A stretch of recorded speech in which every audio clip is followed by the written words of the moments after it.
to ku sa ido ga yaron nan dai a kwance, ga baba alula ya makale kan sangalin keken gehe guda, gashi nan yana zagayawa. Mai zai yi gashi nan dai wajen kan yaron, wajen kafaɗe shi, wajen ƙugu a taɓa wannan yaro da baba alula. Gashi nan yana wani wasa mai baba alula zai yi, gashi nan dai ga yaron a kwance, gashi nan yana zagayawa. Mai zai yi ya ƙara gaba wajen kan yara, wajen kafaɗa kai a taɓa wannan yaro. Aya ka yaron nan a taɓa mashi, wanda yaron za a da shi. Baba alula ya samu walke daidai da ƙugun shi. Baba alula ya samu walke daidai da ƙugun shi. Yaron nan za a da shi. Baba alula bari a zo a gyara ma shi gida, yaro ta shi gobe. Tafi gidan sangalin keken na dama ya kare ya bashi da na hagu a daji, a sa ido a kallo don tije baban yara a taɓa ma baba alula, don tije baban yara a taɓa ma baba alula.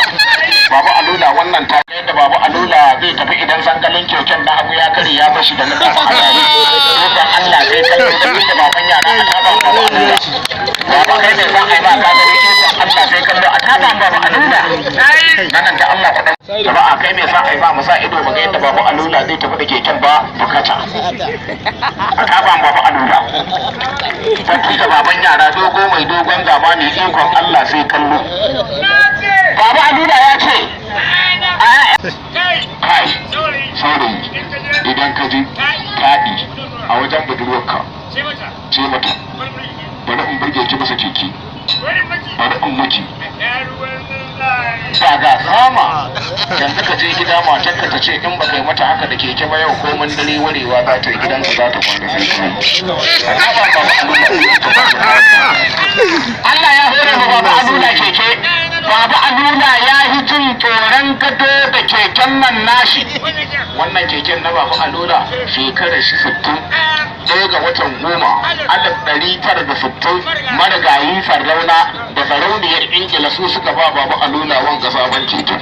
Wata rana wanda suka sai magani Allah sa ku ji amfanin maganin, ta mu lallaba zuwa Kaduna in Allah ya yarda.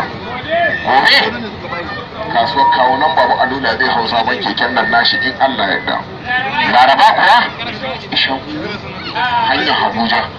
Alhamis madalla zuba